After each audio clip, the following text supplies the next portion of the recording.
ఒక చిన్న గ్రామంలో రాము, సోము అనే ఇద్దరు స్నేహితులు ఉండేవారు. వాళ్ళు ప్రతిరోజు కలిసి ఆడుకునేవారు, చదువుకునేవారు. ఒకరోజు స్కూల్కి వెళ్తుండగా రోడ్డు ప్రక్కన ఒక పర్సు కనిపించింది. ఆ పర్సులో చాలా డబ్బులున్నాయి. సోము ఆనందంగా ఇది మన దగ్గరే పెట్టుకుందాం అని అంటాడు.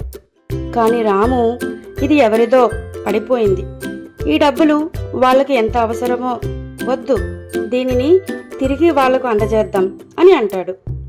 వాళ్ళు పర్సులో ఉన్న అడ్రస్ చూసి ఆ వ్యక్తి ఇంటికి వెళ్తారు. ఆ వ్యక్తి చాలా బాధగా తన పర్సు కోసం వెతుకుతున్నాడు.